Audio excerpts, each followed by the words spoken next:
tema que já ocupou muitas páginas de enciclopédia e ainda falta muitas páginas a serem escritas. Prazer em estar com vocês, a Eliane da Costa, Eliane Moraes, gente que está chegando. Eu vou trabalhar porque como a live fica gravada, então depois as pessoas podem ver a live. A Eurides. Gente, como é que está o dia por aí? Tá bom? Sol gostoso? É chuva? É frio? Vamos lá. Então, sobre a questão da liderança, que é um tema fascinante, é um tema importante, porque no mundo, talvez a maior carência que exista é a carência de líderes. E, sobretudo, a carência de líderes autênticos, de líderes sadios, de líderes verdadeiros.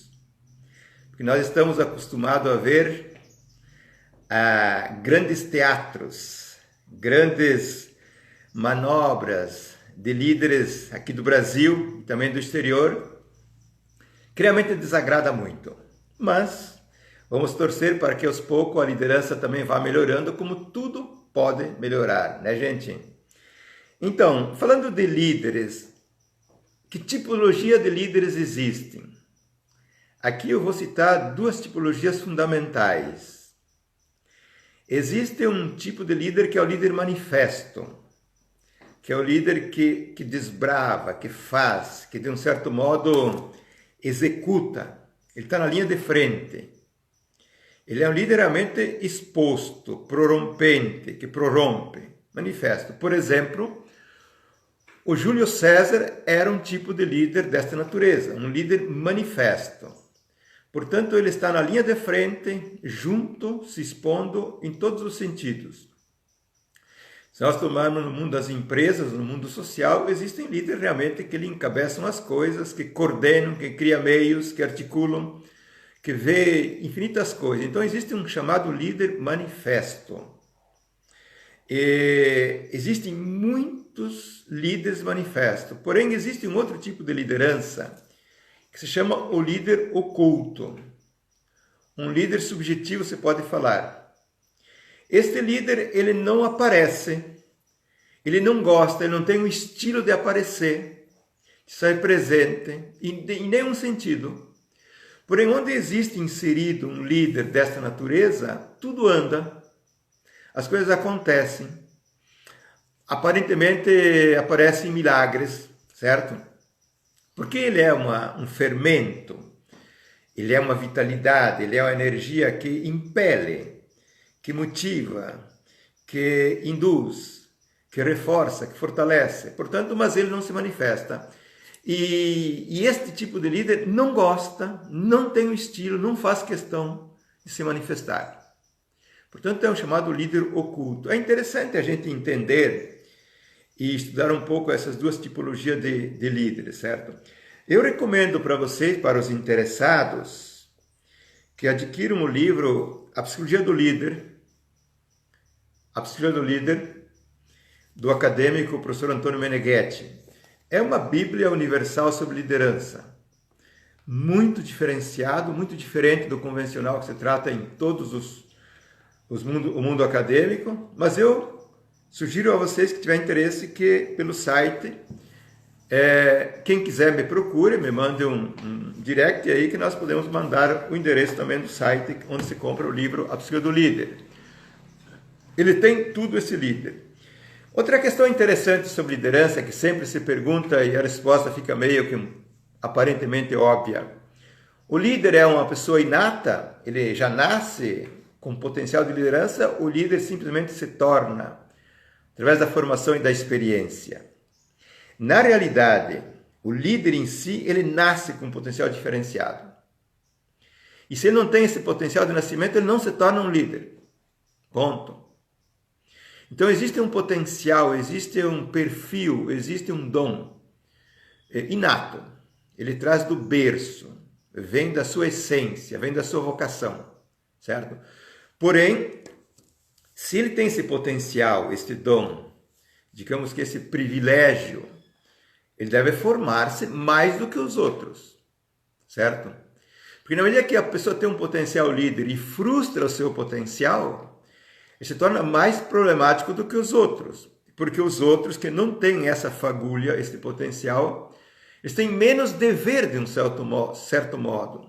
Menos compromisso, porque essa questão não entra neles.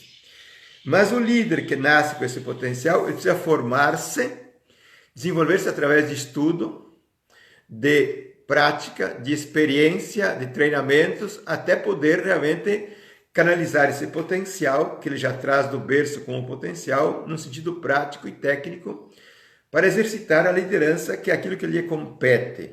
A liderança, no fundo, é uma função da vida, é uma função do ser. Muita gente, os grandes líderes, nasceram quase para revitalizar a humanidade. Disse um sábio que, de tempo em tempo, a vida joga um grande líder, um grande sábio, para que ele revitalize, regenere, reenderece a sociedade humana que está fora dos trilhos, certo? Então, o líder precisa dessa formação. Neste livro que eu comentei para vocês, existe muito conteúdo sobre formação de liderança, certo? A Psicologia do Líder. Eu aqui quero tocar alguns aspectos, certo? O líder, por exemplo, nem que seja um pequeno líder, não vamos falar dos grandes líderes, certo? O pequeno líder de uma equipe é o líder de uma empresa. Ele é uma pessoa que enxerga onde os outros não enxergam. Ele tem uma visão, ele tem um olhar de águia que ele percebe o que uma massa de pessoas positivas não enxergam. Então ele enxerga na frente. Ele é um pouco o visionário, certo? Quanto mais líder ele for, pode ser que mais visionário ele seja. Veja, e não só ele enxerga a realidade, como ele sabe, ele vê como operar a realidade. Então ele vê, ele enxerga e sabe como fazer. Por isso, que sendo um líder, ele precisa saber fazer, precisa formar-se. Não é ser um presunçoso que acha que sabe tudo. É uma pessoa que deve realmente, na prática, no métier dele, não ficar atrás de ninguém. Então ele é uma pessoa que vê, que enxerga, que vê como fazer e é uma pessoa que faz. Aí que vem um ponto interessante. Você não pode liderar onde tu não conhece. Você é o líder de uma empresa que tem um certo ramo de negócios. Você não vai fazer tudo aquilo que tem que ser feito, porque você não vai conseguir fazer. Mas você vai ter que ter a cultura, o conhecimento razoável, o bom de tudo aquilo que é feito na empresa. Porque eu tenho que supervisionar, porque eu tenho que controlar, porque eu tenho que estar presente. E como é que eu faço para controlar uma coisa se eu não conheço? Como que eu faço? Eu delego a coisa a alguém, mas eu não conheço nada. Então eu estou nas mãos dos outros, até dos medíocres, se quiserem saber. E o medíocre, vendo que eu não sei, ele pode me manipular. Do jeito que ele quiser, porque mediano, medíocre ou patológico, a primeira carta que ele faz, sendo patológico, é manipular o grande. Certo? Então nós precisamos saber fazer. Liderar é saber fazer naquele campo que você escolhe operar. Portanto, o líder vai enxergar, ele vai saber o que tem que ser feito e ele sabe fazer. Por isso a experiência, por exemplo, numa empresa que tu começa, quem sabe, a formar líderes, começa a colocá-lo em todos os setores. Começa a dar muitas tarefas, dar muitos desafios, os desloca para cá, para lá. E a pessoa nem sabe por que está acontecendo isso, porque quem viu que ele tem potencial de líder, está trabalhando para que ele se forme, para que ele aprenda, para que ele saiba dominar tudo. Daí ele pode, na verdade, delegar, e ele sabe quando o delegado está fora do tom, certo? Ele percebe, ele está em cima, ele puxa a rédea, puxa as coisas e traz para o lugar, certo? Então precisa de uma formação. Agora, essa formação que eu estou falando aqui, que eu quero dar uns pitacos sobre essa formação, certo?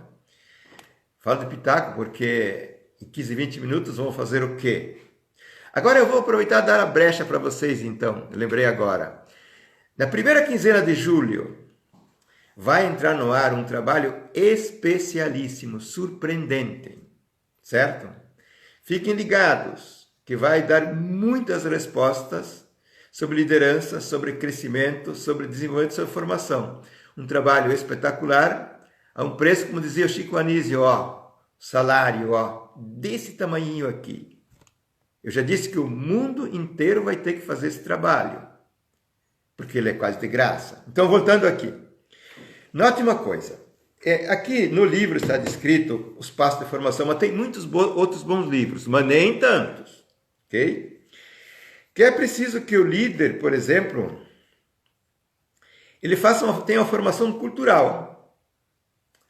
Cultura específica, cultura geral e conhecimento de diplomacia. Isso está descrito aqui, não vou comentar, certo? O líder precisa ter a transcendência dos estereótipos. Não pode ser um sensível, um fraco, um operador dentro de estereótipo pré-fabricado. E tem que transcender os estereótipos. Também não vou dar uma aula em cima disso, porque não posso. E o líder tem que ter, na verdade, o conhecimento do inconsciente.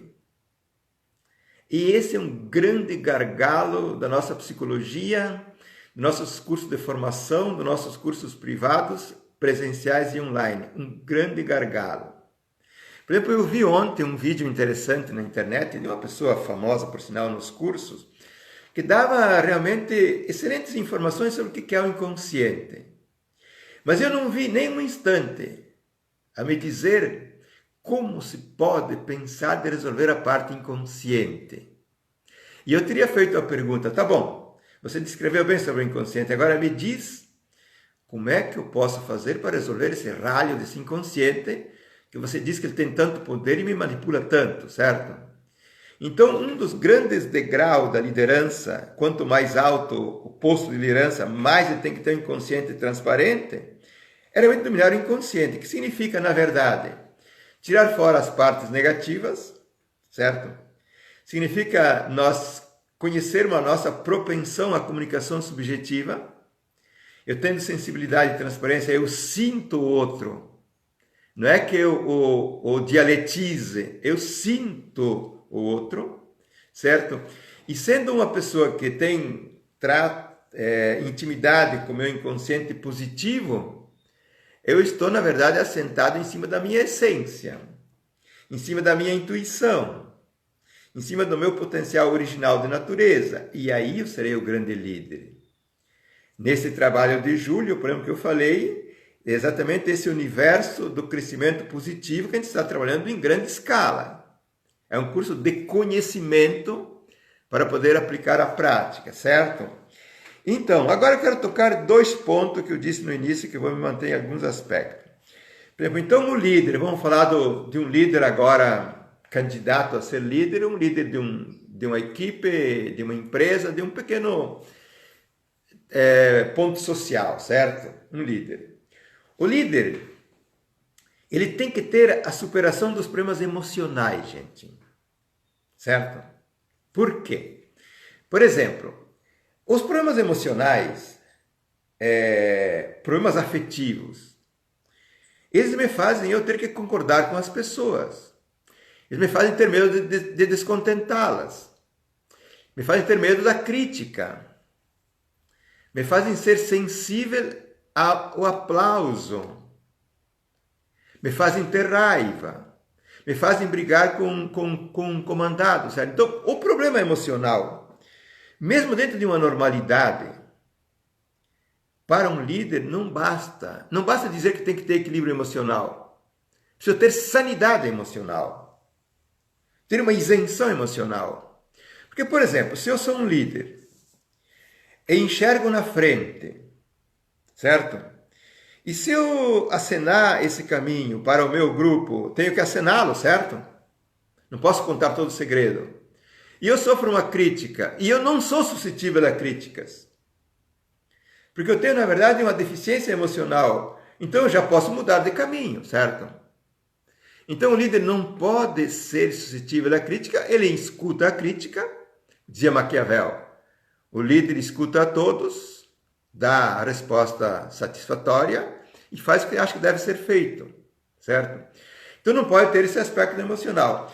Se o líder, por exemplo, tiver um aspecto emocional deficiente, onde ele precisa agradar os outros, certo? Então, nos movimentos que ele faz, ele precisa conformar-se aos outros. Ele precisa quase que abdicar do escopo do projeto para poder contentar uma equipe ou contentar sei lá quem. Então, na verdade, a sanidade emocional e o equilíbrio emocional, que é uma consequência da sanidade e de um ato de maturidade, ele é uma carta básica, elementar, simples, do primeiro passo da formação de um líder. Quando eu observo líderes nas equipes das empresas, porque eu transitei por 12, 13 anos dentro das empresas, certo? E observo pessoas fazendo, por exemplo, coordenando reuniões. Tomamos um aspecto assim, eu sou um dono da verdade, certo? Que é um desequilíbrio emocional. Então eu não estou propenso a ver o que a pessoa da equipe me acresce à minha ideia. Eu estou aqui de butuca para dar o bote contrário, certo? Porque na verdade a minha questão não é acrescentar, estar aberto para aperfeiçoar a ideia, é estar pronto para fazer uma luta. Porque eu sou dono das ideias, sou dono da verdade, então eu escuto a todos, inclusive com uma postura de aceitação, de tudo bem, mas o que se esconde por trás dos bastidores? Se esconde uma necessidade de fazer prevalecer o meu absoluto. Consequentemente, não estou aberto para aperfeiçoá-lo, porque, gente, eu não sei tudo. Eu posso ter uma visão adequada, avançada, mas às vezes uma pessoa humilde que está do meu lado, ele me dá um pitaco, ele me dá um ponto que eu não tinha pensado. Então, se eu tiver esse aspecto emocional, onde eu estou mais propenso a defender a minha verdade do que a acertá-la e melhorá-la, eu não tenho como ser um bom líder. E, consequentemente, este líder, por essa deficiência emocional, ele, na verdade, não estreita os laços com a equipe. E assim nós podemos citar um monte de exemplos, que são banais e simples, que fazem com que o problema emocional me corte as pernas da liderança, certo? E aí nós vamos entrar em outros campos aqui da formação emocional. Por exemplo, entramos na transcendência dos estereótipos, aqueles dois pontos que eu estou tocando. Problema emocional e o problema dos estereótipos. Um líder estereotipado, ele é um cara até equilibrado emocionalmente, certo? Mas tem estereótipos. Estereótipo significa ideologias fixas. Ideologias que eu acredito, moral que eu defendo, certo? Pontos de vista que eu moro por eles, ok? Se nós tomarmos um estereótipo, por exemplo, se eu sou sensível moralmente a um estereótipo, por exemplo, a pessoas desfavorecidas, as quais o líder deve ser o primeiro a interessar-se para fazê-las crescer, mas se eu sou sensível, então eu acabo, na verdade, me saindo do escopo, saindo do objetivo, porque eu entro num estereótipo que me leva por um outro caminho, ele me arrasta. Se eu, por exemplo, tenho o estereótipo de um partido político fixo, de uma ideologia fixa, certo? Eu não tenho, por exemplo, a liberdade de gestionar a minha liderança de um modo sereno e verdadeiro, porque eu sou condicionado dentro de mim, não é fora. Eu sou condicionado a ter que, na verdade, sem me dar conta e sem, na verdade, querer tomar trilhos que não são coerentes, certo? Tome um outro exemplo simples. Se você tem um estereótipo de família muito forte, a família é um bem que nós temos que é impossível descartá-lo, certo? Mas temos que ter maturidade, temos que ter transcendência, temos que ter crescimento, certo? Se eu tenho uma sensibilidade com a família, onde o meu valor familiar é X, e que eu dobro o joelho frente a qualquer coisa pela família. O dia que eu receber um telefonema, que eu estou numa grande batalha, de um problema de família, pode ser que eu desmorone emocionalmente, que eu saia dos eixos, e que eu faça toda uma mudança, e que eu mande a minha liderança para o espaço. porque eu não superei, não transcendi o estereótipo da família. Certo? O que faz um líder maduro, um líder autêntico, um líder que transcende o estereótipo? Se alguém me liga e eu estou em São Paulo e o problema está lá no Rio de Janeiro, ou eu estou em Porto Alegre, o problema está em São Paulo, ele sabe que ele não pode fazer um milagre agora, certo? Ele fica tranquilo, segura as pontas, certo? Se terminar a reunião, ele faz uma ligação, encaminha o que tem que ser feito e toca o barco. Então, se tu fizer a conta, o que faz uma pessoa que não transcende os estereótipos? Uma pessoa que não é madura emocionalmente, o que é patológica emocionalmente, o que ela faz? Diante de certos detalhes que seriam até insignificantes, ela faz movimentos, ela faz curvas, ela faz desvios, ela faz coisas que jamais deveriam ser feitas. Portanto, notem que eu comecei o ponto da formação aqui, a sanidade emocional. Um líder sadio, uma pessoa sadia, tem emoções sim, e muitas, e ele é muito sensível.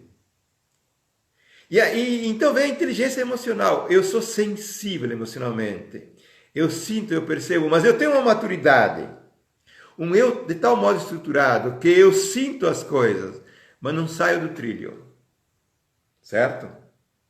Então a formação de um líder, ela depende, vamos colocar aqui, de duas estradas.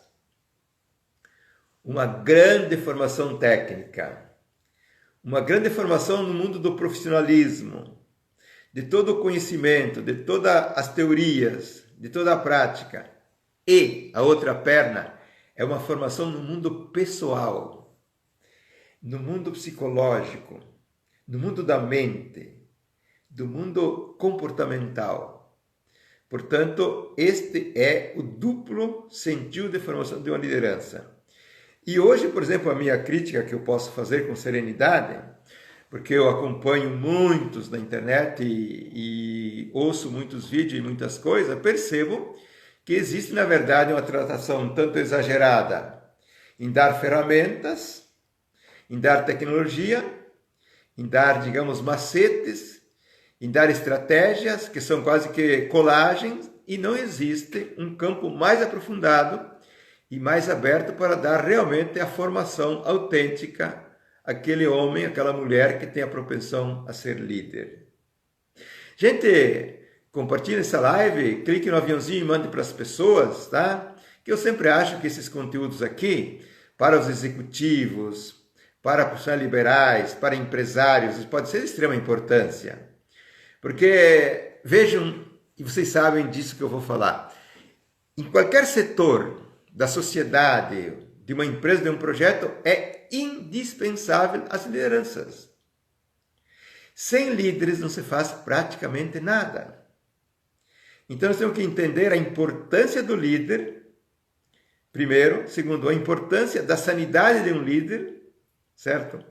Terceiro, a importância do conhecimento, da experiência ampla e profunda de um líder. Então essa experiência, uma pessoa jovem que estiver me ouvindo, ela vai ser conseguida ao longo de um tempo. Não é que experiência, você baixa o aplicativo e você tem a experiência. A experiência é labuta, é trabalho, é apanhar, é surrar, é fazer tudo que tem que ser feito, certo? Então, a liderança, gente, é um privilégio para muita gente. Ser um executivo, digamos, que não quer ser líder, não tem nada de errado. Pelo contrário, muito bom. Porque sendo um executivo que não tem a propensão de líder, ele aceita a liderança de alguém porque ele quer ser guiado de um certo modo. Isso é um desencargo para ele. Me diz como é que eu tenho que fazer, me orienta, que eu faço de bom gosto.